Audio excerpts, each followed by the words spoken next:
इस समय मेरे साथ आवेश है जो 2 करोड़ रुपया देकर बाहर आए हैं। ये बात कितनी सही है, मैं सीधा आपसे जानना चाहूंगी। ये बात 100% गलत है। 110% गलत ले लो, क्योंकि कौन सा इंसान 50 लाख के शो में 2 करोड़ देके आएगा? इतना घाटे का सौदा कौन करता है? और बेस्ट बात तो ये है कि मैं तो रहना चाहता था अंदर, और भी रहना चाहता था, क्योंकि गौहर ने इतना मुझे बूस्ट कर दिया था कि अब जो भी घर में आता ना, मेरी खुद की गैंग भी होती तो सबकी बात लगा दिया होता, क्योंकि मेरे को इतना इतना मैं फ्रस्ट्रेट हो गया था और इतना मैं इरिटेट हो गया था हर एक इंसान से वहां पर। बट मेरी गैंग वाकई में बहुत प्यारी है, और दूसरी जो गैंग है ना, मैं मेरी पूरी लाइफ में ऐसे इंसान को कभी नहीं मिला। आपको जाते जाते मिलने तक का मौका नहीं दिया गया? Ruthless exit ever. और मैं ऐसा था, क्या क्या है ये, ऐसा कौन करता है? एटलीस्ट बाय बोलने दिए होते हैं, एटलीस्ट बोलने दिए होते कि भाई मैं कोई बात नहीं, I am out, it's okay, but you guys win it for me. कुछ नहीं। इनफैक्ट मैं इसको अच्छा भी मानूंगा। वो रीजन ये है, एटलीस्ट दोगले लोग से मिलने नहीं मिला और उनको फाइनल बाय बोलने का मौका नहीं मिला, because I never want to see them ever one. और जो दोस्त है वो तो बाहर आके मिलेगी। जिंदगी में किसका चेहरा नहीं देखना चाहेंगे? जिंदगी में अमाल का तो नहीं देखना चाहूंगा फॉर श्योर, बसीर का नहीं देखना चाहूंगा, शहबाज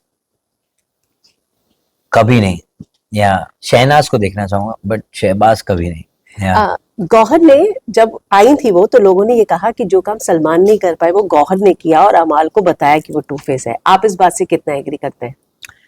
गौहर ने तो लेफ्ट राइट सेंटर लिया है उसकी बात। मतलब मैं ऐसा था कि अरे अच्छा ये चल रहा है मेरे पीछे। She gave me a proper, बोलते ना, हर एक चीज का ब्रेकडाउन, जैसे मुझे हर चीज समझ में आ गई थी। ओ ये ऐसा है, and I was prepared for it. मैं बोल रहा हूँ ना, मैं पूरा बूस्ट अप था। मेरे को ऐसा था कि अब सबकी वाट लगाऊंगा, बट अनफॉर्चुनेटली मुझे टाइम ही नहीं मिला, मुझे मौका ही नहीं मिला। जब आप घर के अंदर थे, बाहर बहुत सारे एलिगेशन भी लगे आप पे कि आप डीएम्स करते हैं, किसी के साथ अफेयर था, बहुत एक लड़की भी सामने आई थी, तो आप इसके बारे में क्या कहेंगे? इसके बारे में ये कहना चाहता हूँ मैं कि अफेयर या ये सारी चीजें कब बोला जाता है? जब आप डेट करते हो ना। जब मैं पहले से ही बोलते आ रहा हूँ कि मैं 10 साल से डेट नहीं किया हो, तो आप कैसे एलिगेशन लगा सकते हो? हाँ, कोई भी चीज के लिए।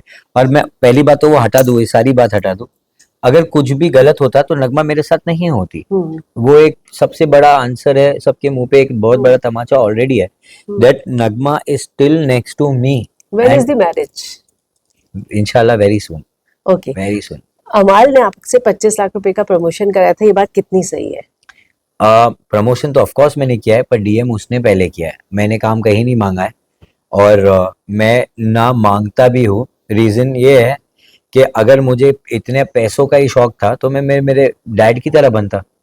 वो एक नेशनल अवार्ड विनर है, म्यूजिक डायरेक्टर है, और उनके फ्रेंड संजय बंसाली है, तो मुझे काम नहीं मिला था। वो सब छोड़ छाड़ के मैं खुद का काम कर रहा हूँ, तो मुझे पैसों का कहाँ से मुझे वो था रो। मतलब मैं इतना बड़ा प्लेटफॉर्म छोड़ के एक डांसर बन रहा हूँ, जो जिसका वैल्यू इससे बहुत कम है। अब ये नहीं देख के मैं यहाँ कर रहा हूँ, तो मैं, क्या लगता है आपको, अमाल मलिक से काम लेके इस्माइल दरबार को छोड़ दूंगा? मुझे काम लेना था तो यहाँ लेता, यहाँ क्यों लेता? True, exactly. So I have all the DMs of अमाल मलिक, जिसने खुद से उसने मैसेज किया है। मैंने कभी कुछ नहीं किया है, ना मैंने काम मांगा है, ना मैंने आगे फ्यूचर में भी कुछ मांगा है। I have every proof, I am gonna put it on my story also, कि भाई काम मैंने नहीं मांगा, तूने ही आया है मेरे पास काम देने के लिए। And the way I have replied, you can see 2020 से लेके 23 तक मैंने उसके मैसेजेस भी पढ़े नहीं थे। और 2023 में उसने जब स्टोरी मेंशन किया, तब मैंने वो मैसेज उसका देखा, और मैंने बोला भाई एनी टाइम। अरमान के साथ करोगे काम? Armaan is a sweetheart, any time, but not Amaal. Never. Okay, Karan के साथ आप कल मिले और फुटबॉल खेले, और आप लोगों ने रील रिक्रिएट की। फैंस को क्या बताना चाहिए? फैंस को ये बोलना चाहूंगा कि अगर करण भाई खुद से ये चीज देखे हैं और उनको पसंद आया है, तो मैं कैसे नहीं अंदर रह सकता हूँ? मतलब अगर मैं हर एक इंसान के दिमाग में, जहन में हूँ, मैं बाहर कैसे हूँ? मुझे अभी भी नहीं पता चल रहा है वो। I am very disappointed and shocked that I am out, but it's okay, it's a part of life. Non deserving सबसे ज्यादा कौन है जिस समय घर में? नीलम, जीशान भाई, फॉर दैट मैटर आधे से ज्यादा लोग हैं जो अंदर वो चीज नहीं किया जो मैंने किया है। 2013 में ये वायरल ट्रेंड हुआ था, उसके बाद अब हो रहा है। यस यस, या अब हो रहा है। सो वो जो इंसान ट्रेंड वायरल कर रहा है वो कैसे बाहर है, टॉमी के बाद आपकी कैसे बाहर है? Hmm, I am still shocked, I have no idea, but it's okay, it's a part of life and I want to move on, I want to move ahead. यहाँ पे रुक के कुछ मतलब नहीं है। मेरा सोचना ऐसा है, जो होता है अच्छे के लिए होता है। बट आई थिंक आपकी तरह आपके फैंस भी बहुत शौक है आपके बाहर आने I से, know, and I all know. The best. Thank you so much. Thank Means a lot.